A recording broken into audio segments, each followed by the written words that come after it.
In this video, we will look at every person executed in the United States during the month of January and February 2025.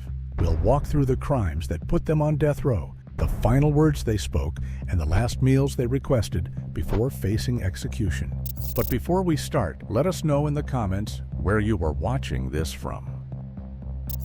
On January 31st, 2025, after spending nearly 23 years on death row, Marion Bowman Jr. was executed by lethal injection in South Carolina.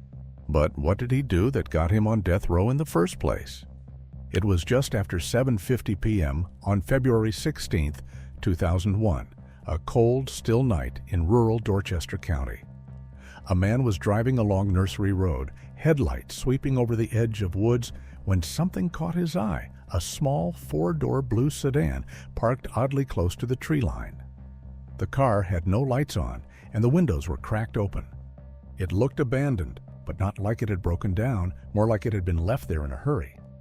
The driver paused for a second, then moved on. He didn't see anyone nearby, and he didn't stop to check. A few minutes later, and a few houses down, a neighbor sat in his living room, TV on low, half asleep in his chair. Then, a loud pop cut through the quiet. He reached for the remote and muted the sound. A beat passed.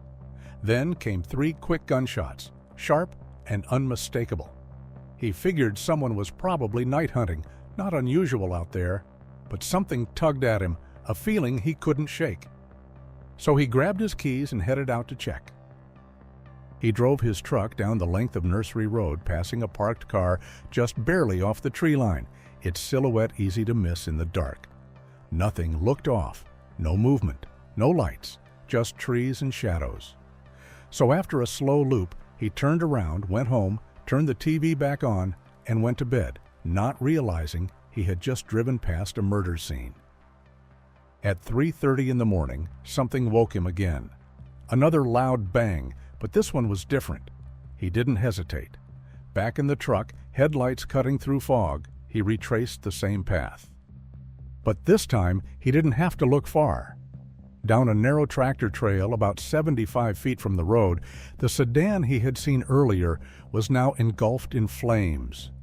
Fire shot more than 15 feet into the air, lighting up the trees around it. The car was fully ablaze, and there were no other cars. No signs of movement, just heat, fire, and an eerie, unnatural silence. He hit the brakes, spun the truck around, and called 911. The local fire crew arrived minutes later, and after they knocked down most of the flames, they opened the trunk, and what they found inside stopped everything.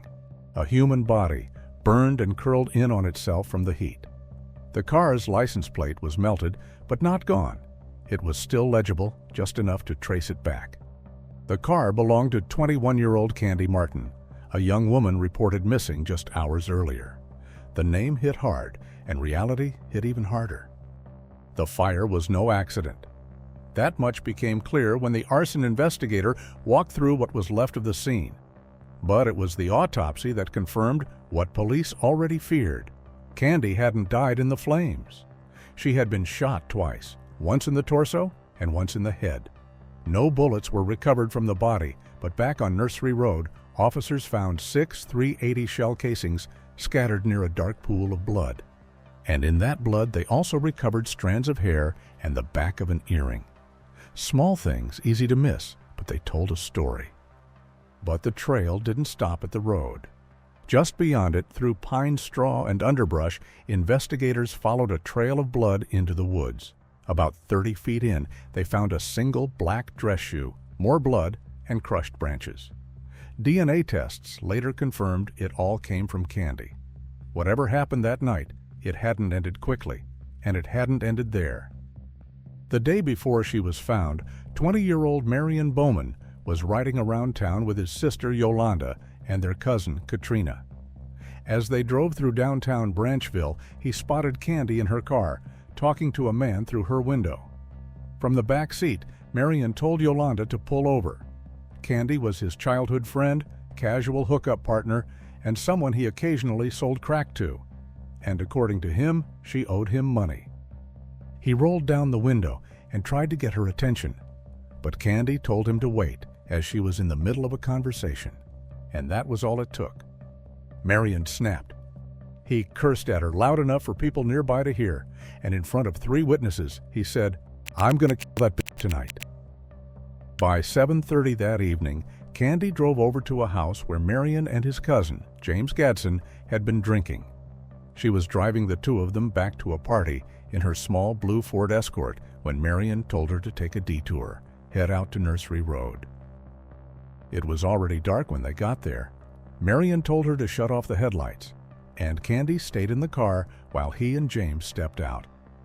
As they walked a short distance down the road, Marion said something that made James's stomach twist. He thought Candy was wearing a wire, and he told James he planned to kill her. A few minutes later, they walked back toward the car. Candy got out, started walking up the road, maybe sensing something was off. Marion followed right behind her, and James trailed them both, heart pounding. Then it happened. Marion pulled a gun and fired 3 times. Candy screamed, turned, and ran toward James, desperate. But then she stopped, turned back to face Marion, and begged. Her voice cracked as she pleaded, "Please, don't shoot me no more. I have a baby to take care of." But he didn't care. He raised the gun again and fired 2 more times. Candy dropped to the ground, taking one last breath. She was gone. James jumped back into the car, terrified, while Marion grabbed Candy by the ankles and dragged her into the woods. When he came back out, he climbed into the driver's seat of her car and laughed. "I shot that bitch in the head," he said. "Heard her skull hit the ground." On the way back to town, the threat came sharp and clear. If James ever opened his mouth, he would blow his brains out. And what happened next wasn't panic. It was calculated. Marion drove Candy's car around like it was his. First, he tried to sell it outside a local club, but no one took it. So he kept driving, picking people up, acting like it was just another night. At around 3 a.m., Marion showed up at Travis Felder's house. He asked for a ride, and Travis followed him back out to Nursery Road, watching as Marion pulled over, stepped into the dark woods, and vanished into the trees. When Marion came back, he was dragging a body, Candy's, by the feet. He popped the trunk and threw her in. And the light from the trunk was just enough for Travis to see her face. "You didn't think I'd do it, did you?" Marion said. Then he added, "I killed Candy Martin." Then, without hesitation, he lit a fire and threw it into the car. The vehicle went up fast, flames tearing through the night sky. After that, Travis drove him back to Branchville, and they went home like nothing had happened. But by morning, it was over. Police arrested Marion and found Candy's wristwatch in his pants pocket, and hours later, he was officially charged with killing Candy Martin and setting her car on fire. He was offered a plea deal for a life sentence, but went to trial because he said he was not guilty. According to Marion, Candy gave him her wristwatch in exchange for drugs, the same watch that linked Marion to the crime, arguing he had taken it after killing her. He also said that Candy often bought crack from him, sometimes in turn for sex. Marion was married at the time, but he said he and Candy were having an affair, which explained why a forensic examination found his DNA on a vaginal swab. But at trial, the case was strong. Witnesses took the stand. The physical evidence lined up with the story he had already told. And every thread pointed back to one man, Marion Bowman. On May 24, 2002, the jury didn't need long. After just 3 hours, they found him guilty of murder. He was sentenced to death for the murder and got 10 years for arson. But what followed was 2 decades of legal battles. His attorneys tried everything they had. They painted a picture of a boy raised in chaos. They said he grew up in a broken home, that he started drinking at 10, and that he dealt drugs by 14. They claimed that the trial was unfair, that key evidence had been hidden, and that race played a role. Over those 22 years on death row, Marion built a different image, one his lawyers called a gentle giant. He stayed in touch with his wife, Dorothy May, spoke often to the daughter born 6 months after his arrest, and even watched his granddaughter grow up through letters, calls, and the glass of the visitation room. But none of it mattered. Every appeal failed, at the state level, the federal level, and finally, the U.S. Supreme Court. Marion remained on death row. In June 2002, a month after Marion was sentenced to death, James Gadsden stood before a judge of his own. Instead of a murder charge, he took a deal, pleading guilty to accessory after the fact and failing to report the crime. He was sentenced to 20 years in prison, but he didn't serve even half. James walked out on parole in under 5 years, but his freedom didn't last long. A violation sent him straight back behind bars, where he stayed for nearly another 5 years. Travis Felder struck his own deal, and he managed to avoid prison time entirely.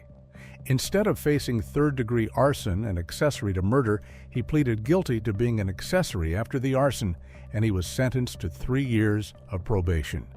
He walked out of court with no time to serve, just a warning and a record. On January 3, 2025, after spending over 22 years on death row, Marion's execution was officially scheduled. He was given a choice: firing squad, electric chair, or lethal injection. And on January 17th, he chose lethal injection. On January 31, 2025, Marion Bowman Jr. walked into his final day. For his last meal, he requested a feast: fried shrimp, oysters, fish, chicken wings, chicken tenders, onion rings, banana pudding, German chocolate cake, pineapple juice, and cranberry juice. Just a day earlier, his legal team released a 58-page collection of poems he'd written on death row. He called it My Thoughts, a final attempt to leave something behind. Strapped to the gurney, Marion didn't speak. Instead, his lawyers read his final statement aloud. In it, he maintained his innocence. "I did not kill Candy Martin. I'm innocent of the crimes I'm here to die for." He added, "I know that Candy's family is in pain. They are justifiably angry. If my death brings them some relief and ability to focus on the good times and funny stories, then I guess it will have served a purpose. I hope they find peace." If you want to read the full statement, I suggest you pause the video here. Once the attorney finished reading, Marion's breath became heavy, and he puffed his lips as he exhaled. In less than a minute, those breaths ceased. 20 minutes later, a doctor with a stethoscope listened to his chest and placed a hand on his neck. She lightly patted him as she finished. He didn't react. He was pronounced dead at 6:27 p.m. Marion Bowman Jr. was 44 years old. Just 5 days later, another execution was scheduled. On February 5, 2025, after spending 12 years on death row, Stephen LaWayne Nelson was executed by lethal injection at the Huntsville unit. But what did he do to end up on death row? It was a quiet Thursday morning, March 3, 2011. Inside North Point Baptist Church, Pastor Clint Dobson sat behind his desk. He was 28, soft-spoken and thoughtful, the kind of man who remembered your name and meant it when he asked how you were. Across the room, Judy Elliott, 69, the church secretary, typed away at her station. Faithful, kind, and known for never missing a day. And neither of them knew what was coming. That morning, 24-year-old Stephen LaWayne Nelson walked through the church doors. But he wasn't there to pray. He was there to rob. And what happened next was fast and violent. Pastor Clint was attacked first, hit in the head with what investigators believe was a monitor stand. He fought back, tried to survive, but it wasn't enough.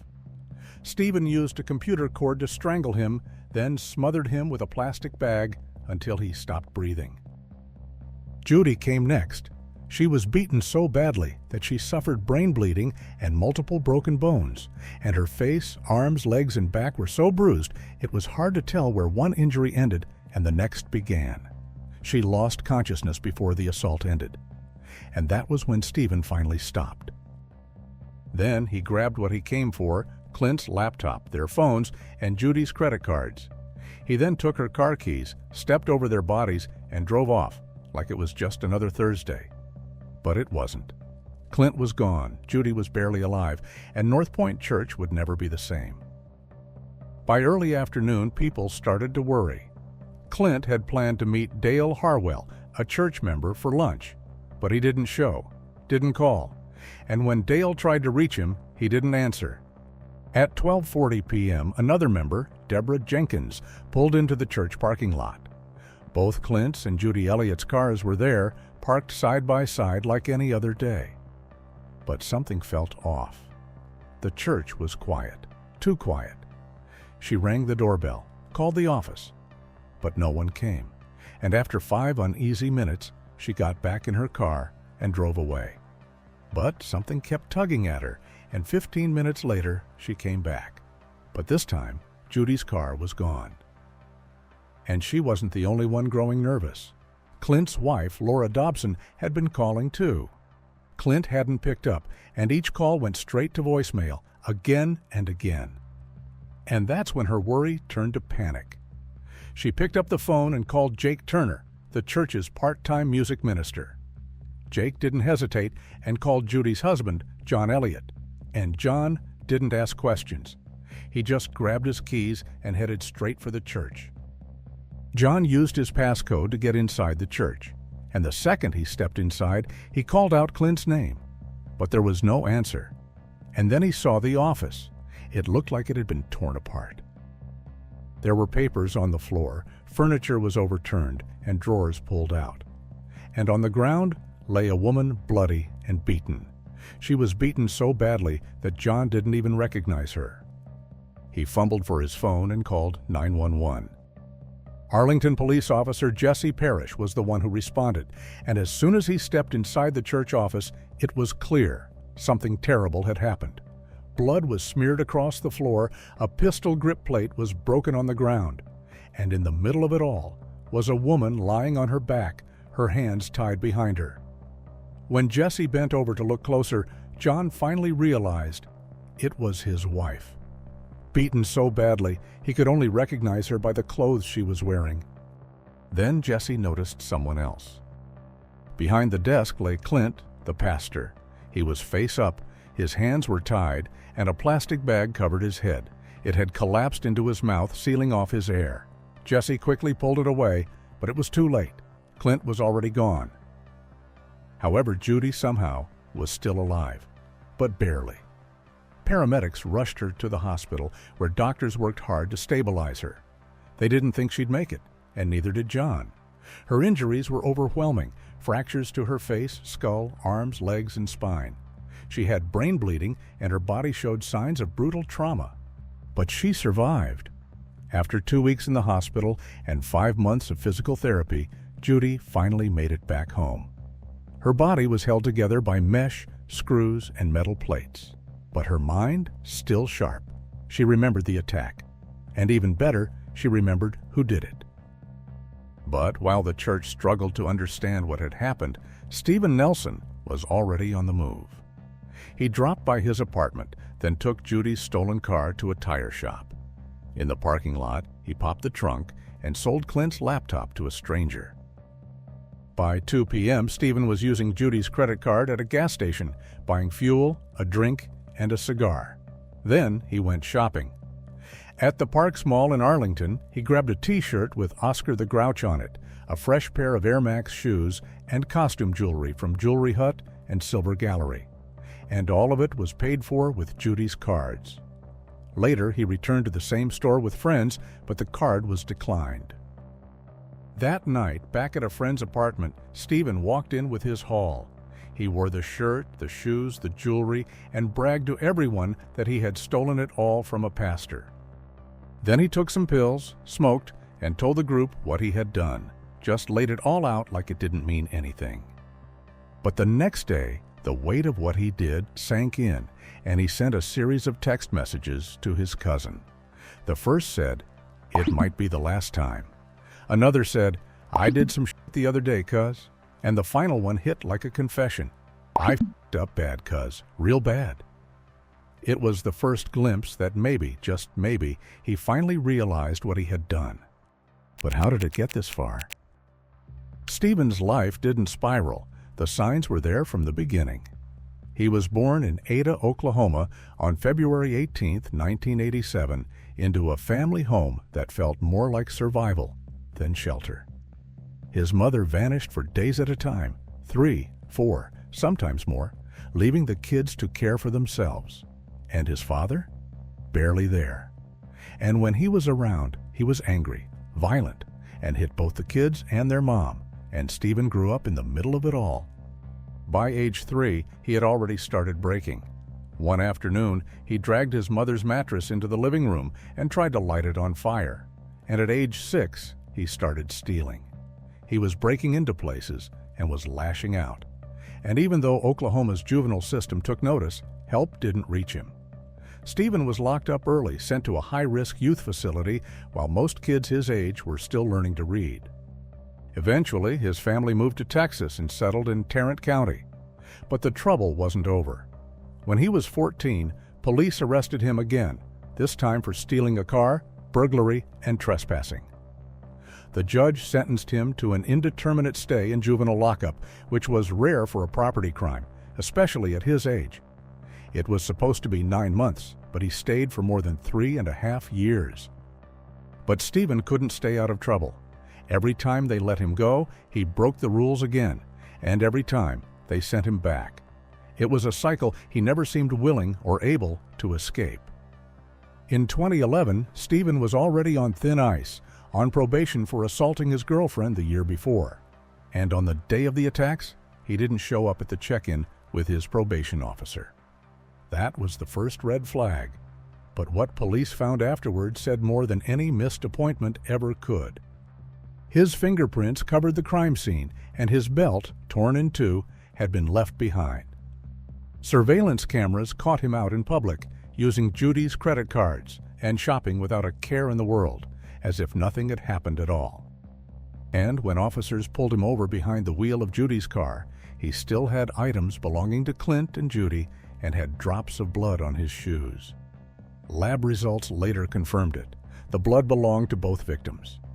That was all the evidence they needed, and Stephen was charged with capital murder. But even behind bars, the violence didn't stop. While awaiting trial in Tarrant County Jail, Stephen got into fights, damaged property, and assaulted guards. Then, just over a year in, things escalated. On March 19, 2012, he murdered an inmate, 31-year-old Jonathan Holden. Jonathan had a long history of mental illness, and according to several reports, it didn't take much to provoke Stephen. One inmate said Jonathan made a comment. Nobody remembered what, but whatever it was, it set Stephen off. And that's all it took. Stephen tore a blanket and twisted it into a noose. He told Jonathan to fake a hanging so he could get a transfer. But the game turned real fast. Once the loop tightened around Jonathan's neck, Stephen didn't stop. He braced his feet against the cell bars, leaned back, and pulled until Jonathan's body lifted off the ground. An inmate who witnessed it later said Stephen kept asking if the 4 minutes were up, because in his words, that's how long it took to kill somebody. And then came the part no one forgot. Stephen laughed, grabbed a broom, and pretended to play air guitar as Jonathan's body lay motionless. By October 2012, Stephen stood trial for the murder of Clint Dobson, and the jury saw the evidence. The surveillance footage, the stolen credit card charges, and Clint's blood-stained clothes. But what sealed their decision came later, when they heard what Stephen had done to Jonathan Holden. Stephen took the stand and pointed fingers at 2 others, claiming he was just the lookout. Said they were the ones who killed the pastor, but their alibis were tight, and Stephen's story wasn't. He told the jury he waited outside the church for about 25 minutes. Said he finally went in and saw both Clint and the secretary on the ground, beaten but alive. That's what he claimed. He insisted he didn't kill anyone, just took Clint's laptop and said one of the others handed him Judy's car keys and credit cards. But his version didn't hold up, not in court and not against the evidence.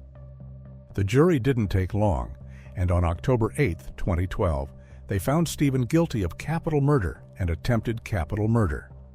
8 days later, they returned with a unanimous decision and gave him the death penalty. Right after the sentencing, Stephen yanked apart a fire sprinkler in the courtroom, flooding the place with black liquid. It was the last act he could own. Everything after that belonged to the state.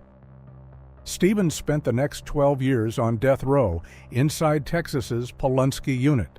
He filed appeals at every level, state courts, federal judges, even the U.S. Supreme Court, but all of them failed.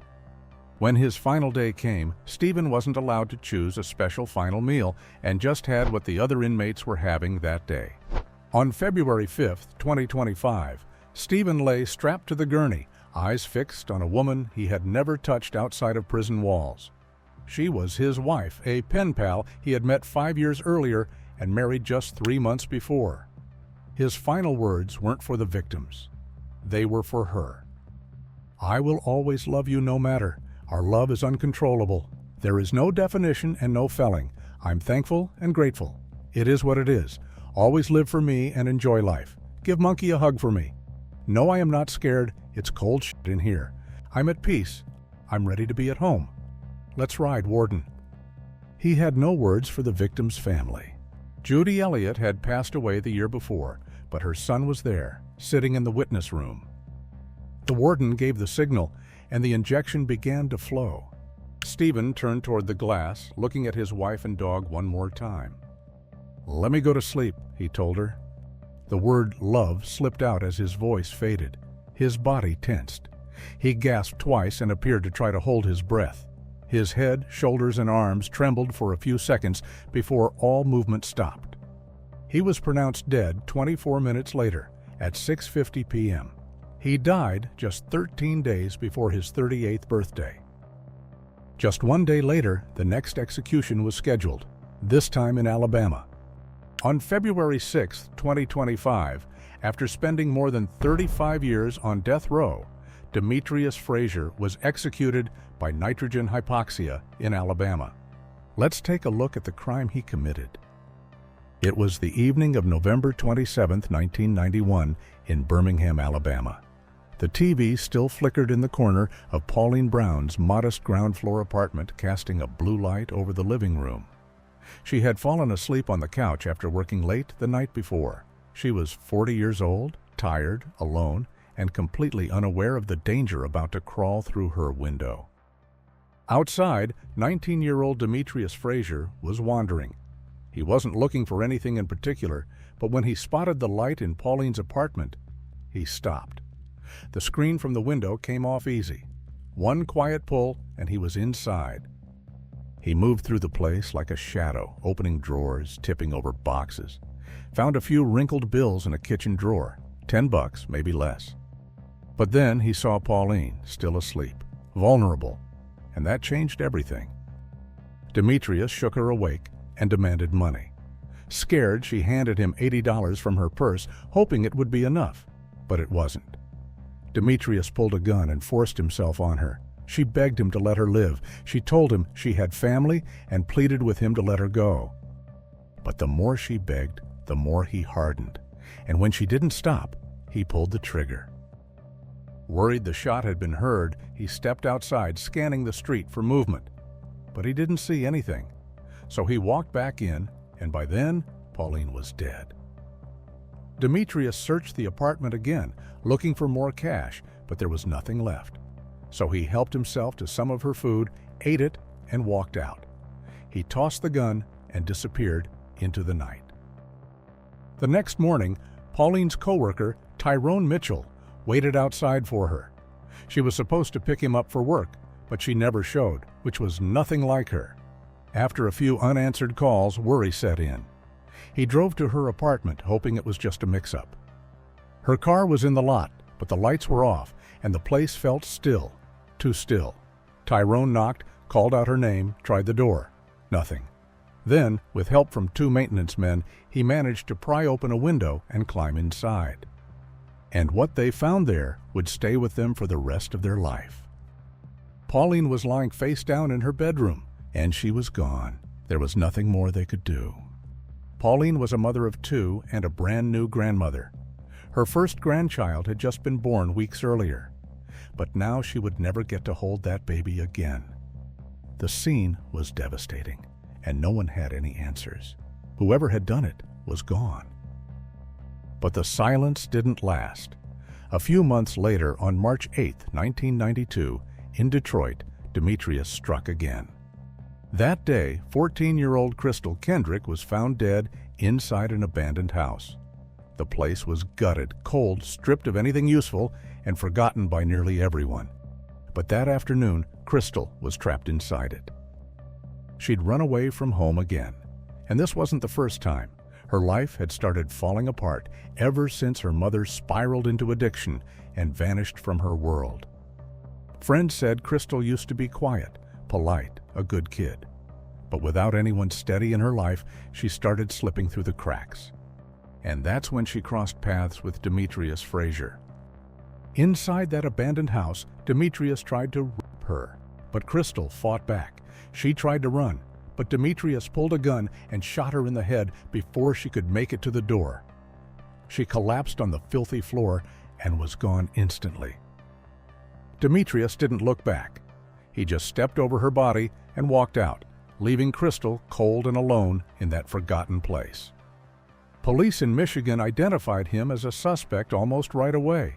But at that time, Demetrius was already a wanted man, linked to another brutal case just months earlier. In Alabama, authorities were building a case against him for the rape and murder of Pauline Brown. Then they finally caught up with him, and within hours, the confessions started coming. First, he admitted to killing Crystal. Then he confessed to murdering Pauline too. 2 states, 2 women, 2 lives gone, all taken by the same man. But what made him capable of crossing that line? Not once, but twice. Demetrius Terrence Frazier was born in Michigan on October 29, 1972. He grew up with a sister and his mother, Carol, but little stability. Carol did what she could, but things were always on shaky ground. Demetrius was often left to raise himself, and by the time he was still a boy, barely old enough for elementary school, he had already started sneaking out at night. He was breaking into houses and stealing what he could. Social services got involved, but nothing ever stuck. He dropped out of school early and racked up his first charges before he was even old enough to drive, carrying a concealed weapon, breaking and entering, and probation violations. He eventually landed in a juvenile lockup outside Detroit, where he earned his GED. But that wasn't enough to turn things around. By the time he turned 18, Demetrius had already built a rap sheet longer than most men twice his age, and by the time he was 19, he had taken 2 lives. Between 1993 and 1996, Demetrius stood trial in 2 states for the 2 separate murders, and neither courtroom would forget him. The trial in Michigan came first. On July 9, 1992, prosecutors charged him with the killing of 14-year-old Crystal Kendrick. But that wasn't all. He was also accused of raping 8 women across the state in the months before Crystal's death. But before the jury ever sat down, Demetrius tried to get his confession thrown out. He claimed it wasn't real, that he had been manipulated. He said the lead detective, Monica Childs, had earned his trust, that he had even fallen for her. According to him, she promised he wouldn't be sent back to Alabama, where the death penalty was still in play. Michigan didn't have that, but he was wrong if he thought that story would save him. The court didn't buy it, and his confession stayed in. On April 8, 1993, the verdict came in: guilty of felony murder and felony firearm possession, and he was handed 2 life sentences. But this was just the beginning. That October, he was sentenced again, this time for an armed robbery and 2 rapes committed just months before Crystal's death. And this time, the judge gave him 2 more life terms, plus 60 to 90 years. Then came Alabama. In November 1993, a Jefferson County grand jury indicted Demetrius for the capital murder of Pauline Brown. And unlike Michigan, Alabama did have the death penalty, and they planned to use it. 3 years later, on June 5, 1996, after a tense trial, Demetrius was found guilty of capital murder during a robbery and guilty of murder during rape. But he didn't go quietly. As the jury prepared to deliver their verdict, Demetrius snapped. He threw a pen at them and accused them, most of them white, of being racist. 2 days later, the jury voted 10-2 to recommend death. And on August 8, 1996, the judge made it official. For killing Pauline, Demetrius Frazier was sentenced to die, and for the rape that led to her death, He was given life in prison. But there was one problem. For years, Demetrius served his time in Michigan, and Michigan didn't have the death penalty. They hadn't for over a century. So while he served 4 life sentences for the rapes and the murder of Crystal Kendrick, Alabama waited. In 2011, after 18 years behind Michigan bars, the paperwork finally moved. An agreement between the governors of both states cleared the way, and Demetrius was transferred to Holman Correctional Facility in Atmore, Alabama, home of the state's death row and its execution chamber. Here, his cell was smaller and the stakes were higher, and from that point on, Demetrius wasn't just a lifer. He was a man waiting to die. Over the years, he filed multiple appeals, all of which were denied. And in 2025, after spending another 14 years on death row, Alabama scheduled his execution using nitrogen hypoxia, a controversial method involving the inhalation of pure nitrogen gas, leading to death by oxygen deprivation. On February 6, 2025, Demetrius had his final meal from Taco Bell, a beefy 5-layer burrito, a chicken chalupa supreme, beef crunchy tacos, chips and dip, and a Mountain Dew. That afternoon, his mother and sister were allowed to visit. They said goodbye just hours before he was taken to the chamber. In his final statement, Demetrius apologized to Pauline Brown's family. He spoke to the African American community too, saying, "What happened to her should never have happened." Then he shifted, calling out Michigan Governor Gretchen Whitmer for not stepping in to bring him back to Michigan. His last words were, "Detroit strong. I love everyone on death row. Let's go." Just after 6 p.m., the nitrogen started flowing. At first, there were faint gasps, small, scattered. Then his chest began to rise and fall in uneven bursts. By 6:21 p.m., his body went still. And 13 minutes after the gas started flowing, medical staff confirmed what everyone in the room already knew. His heart had stopped. At 6:36 p.m., he was officially pronounced dead. Demetrius Terrence Frazier was 52 years old. A week later, the last 2 executions of the month were scheduled on the exact same day. On February 13, 2025, after spending more than 26 years on death row, James Ford was executed by lethal injection in Florida. But what did he do? It was April 6, 1997. 25-year-old Greg Malnery and his 26-year-old wife Kimberly were looking forward to a peaceful fishing trip with their 2-year-old daughter, Miranda. They had been invited by Greg's co-worker, 37-year-old James Ford, to a sod farm in Charlotte County, Florida. He said it would be quiet, peaceful, good fishing. But James had no intention to go fishing that day. By the next afternoon, April 7th, the quiet stillness of South Florida Sod Farm was broken by a discovery no one would forget. A worker from the sod farm stumbled across Greg and Kim's pickup truck parked in the middle of a wide-open field. Something felt wrong. The doors were wide open and no one was around. It all felt a little too quiet. And that's when they saw Greg. He had been shot in the back of the head with a .22 caliber rifle. But that wasn't what killed him. Greg had stumbled across the field, bleeding and disoriented, trying to survive, while James followed him, slow, deliberate, and patient. When he caught up, he attacked again, this time with something blunt, likely an axe. 7 crushing blows to Greg's face and head, and then, as Greg lay there on his back, helpless, James drew the blade across his throat from ear to ear. It was so deep it exposed the muscle underneath, and there was no getting back up. Then came Kim. She had tried to run, but she wasn't fast enough because of an old injury. She was desperate to save her child, and she managed to strap Miranda into the backseat of their truck. But that was as far as she got. James caught up to her before she could escape. Her body was found near the truck with 9 blows to the head, one hard enough to fracture her skull. Defensive wounds covered her arms. She had fought hard. Thumb-shaped bruises along her inner thighs told investigators she had still been alive when he started assaulting her. James sliced through the swimsuit she wore under her clothes, and forensics would later find his DNA on her shirt, and inside her.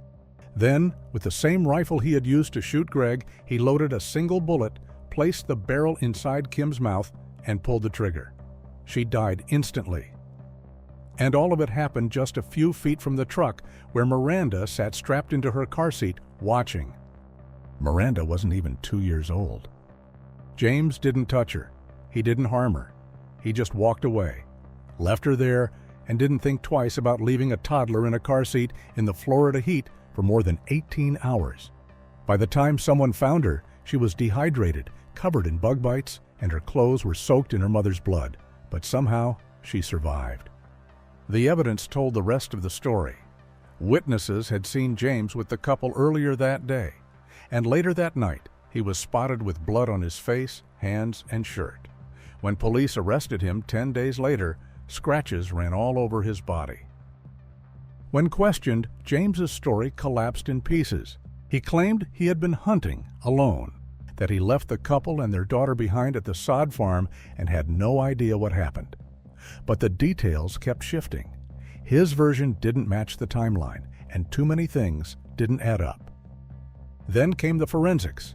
Parts of his rifle were recovered from a drainage ditch near where his truck broke down. Greg's DNA was found on James's pocket knife, and Kim's DNA was all over his truck.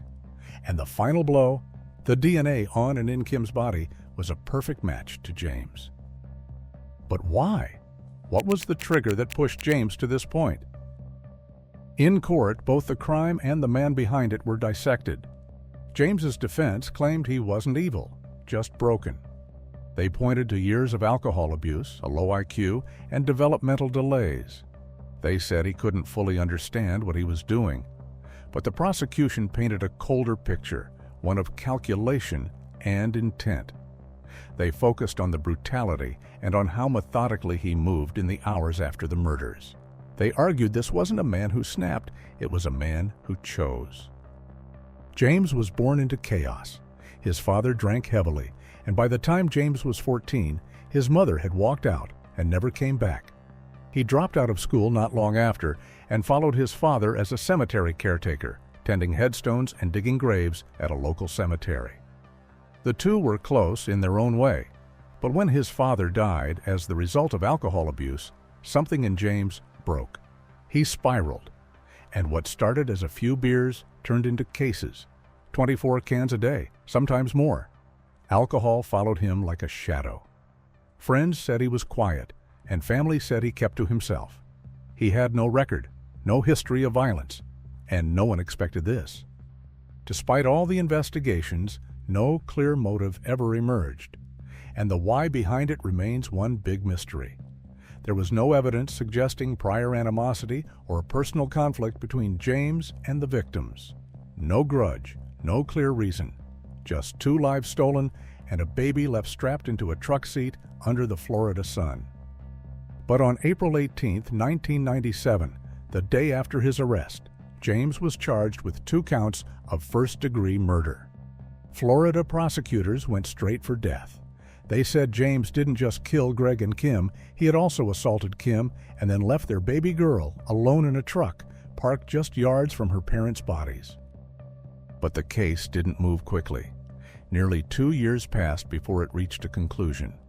On March 8, 1999, a jury found him guilty on all counts: 2 murders, sexual battery with a firearm, and child abuse.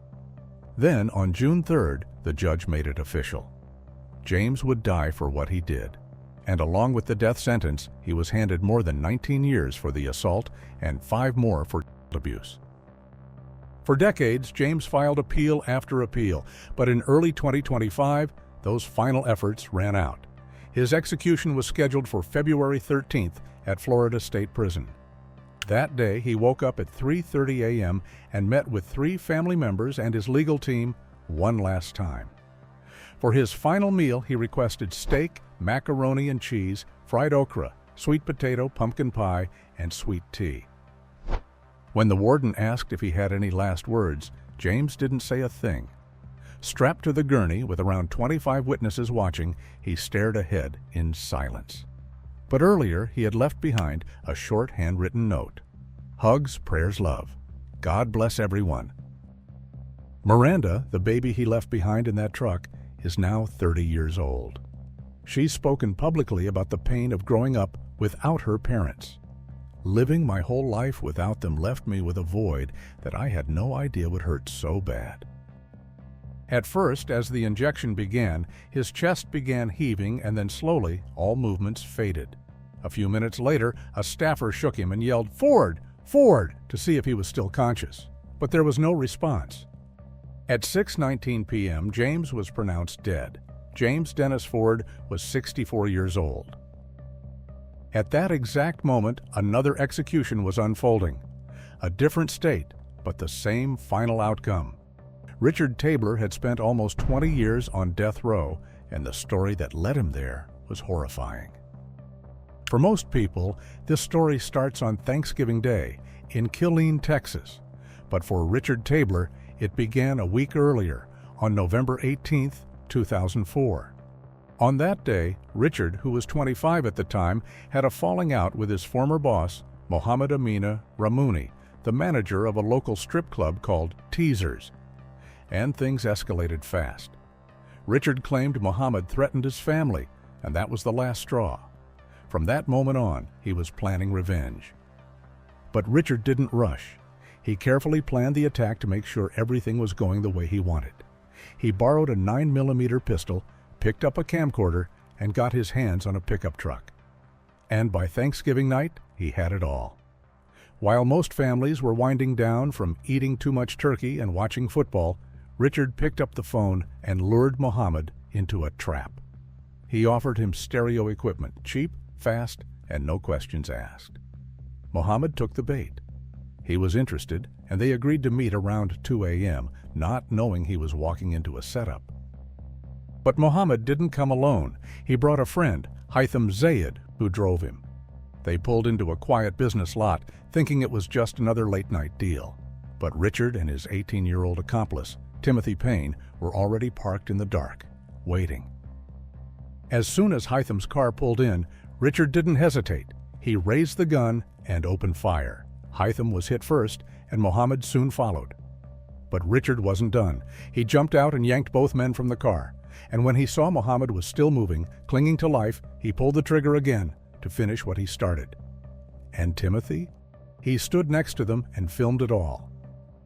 Afterward, Richard reached into the blood-stained car and grabbed whatever he could, a wallet, a black bag, scraps of value, then disappeared into the shadows. Later that night, he bragged about the murders to his roommate like it was a story worth telling. He showed the tape that Timothy recorded to his friend, then made sure it was destroyed. Then he picked up the phone and called the sheriff's office himself. "I killed them," he told the dispatcher. And then he said something even more chilling. He wasn't done yet, and 2 days later, he proved it. For Richard, the bloodshed from Thanksgiving night wasn't enough. He had a list containing 11 names, all of them tied to the strip club Mohammed had managed. And according to him, every person on that list had to die. At the very top were two teenage girls, 18-year-old Tiffany Dotson and 16-year-old Amanda Benefield. On November 28, 2004, Richard lured them out with a promise. Drugs, maybe a quick high, maybe more. Whatever it was, it worked. He drove them out to a lake far from anyone who could help. And when they got there, the trap snapped shut. He pulled out the same gun he used on Mohammed and Haitham and shot them both over and over until the silence returned. According to reports, Richard believed they had betrayed him. He thought they were the ones who tipped off police about the murders of Mohammed and Haitham. Maybe they did, maybe they didn't. But to Richard, the truth didn't matter. He had already made up his mind. And in his head, they were guilty, so he played the role of judge, jury, and executioner. The following day, an employee with the U.S. Army Corps of Engineers stumbled on the girls' bodies. Tiffany was identified quickly, but Amanda's name didn't come up for days. It wasn't until December 4th, more than a week later, that the authorities confirmed who she was. Just 16 years old, Amanda had been reported missing out of Louisiana. She had run away, wound up dancing in a strip club, and crossed paths with the wrong man. After the murders, he picked up the phone and called the Bell County Sheriff's Office once again, but this time it wasn't to confess. It was to taunt. Richard bragged about killing Tiffany and Amanda, and he wasn't done. He threatened to do more, said that if they didn't shut the club down, more bodies would follow, that he would go after the rest of the staff, and maybe even the police too, if they got in his way. He said it flat, like a threat he had already rehearsed. But how did Richard Tabler get to this point? He came into the world on February 5, 1979, in Tulare County, California, and his parents, Lorraine and Robert, weren't ready for it. Court records later revealed that Robert didn't want the baby and that he had pushed for an abortion. But that didn't happen, and that decision would follow the family for years. The marriage barely survived Richard's birth. Robert was checked out, always working, always traveling, usually drunk, and often unfaithful. He didn't pay much attention to Richard, and Lorraine wasn't around much either. She worked long shifts and left Richard with his older siblings. And by the time Richard was 10, his mother got a divorce and left California for good. After that, Richard bounced between homes, sometimes with his mother in Florida or Nevada, but mostly back in California with his father. He didn't fit in at school, couldn't focus, failed 3rd grade, and had few friends. At 12, doctors diagnosed him with ADHD. His mom and sister said he had a soft side, but his temper was always right under the surface. By the time he hit adulthood, things had only gotten worse. He racked up charges in California, caught burglary charges, assaulted a cop, even escaped custody while handcuffed. One time, he kicked out the windows of a patrol car and later threatened to take care of his parole officer's family. Richard had been violent, angry, and spiraling long before murder ever entered the picture. On the very same day Amanda and Tiffany were murdered, Richard was arrested, but not for killing them. Police picked him up on felony theft charges, not yet knowing how deep his crimes ran. But the timing raised red flags, and detectives already suspected his involvement in Mohammed's death 2 nights earlier. The next day, during questioning, Richard cracked. He confessed not just to one murder, but to all 4. He told them what happened to Mohammed, then what he did to Amanda and Tiffany, and he didn't go down quietly. He also named Timothy Payne as a co-conspirator, and hours later, officers picked Timothy up too. But even though Richard had confessed to everything, he pleaded not guilty in court. However, that didn't matter. On November 30, 2004, both Richard and Timothy were charged with 2 counts of capital murder for the Thanksgiving night killings. And just 10 days later, Richard was hit with a second capital murder charge, this time for the double homicide of Amanda and Tiffany. But by then, he was already backpedaling, telling a new story, claiming the confession was false and that he hadn't killed anyone, but no one believed him. The grand jury moved forward. On March 21, 2007, the courtroom heard all of it. The blood, the weapons, the words out of Richard's own mouth. And days later, on April 2nd, the jury returned with a decision. 2 death sentences, one for each life taken that Thanksgiving night. Prosecutors never even pursued charges for Amanda and Tiffany's murders. They didn't have to. He was already on death row. Timothy's trial took longer to reach, but when it did, the evidence held. On November 13, 2007, a jury listened as prosecutors laid out the case, and 2 days later, they found him guilty of both Thanksgiving murders. He was spared the death penalty, but sentenced to life without parole. He remains in prison at the Memorial Unit. The earliest he can seek parole is 2044, after at least 40 years behind bars. As for Richard, his path through the legal system was a mess of contradictions. One year, he said he was ready to die. The next, he fought to stay alive, filing appeals, blaming lawyers, blaming mental illness, blaming anyone but himself. But every motion failed. Every appeal was denied. And in the end, death row remained his final stop.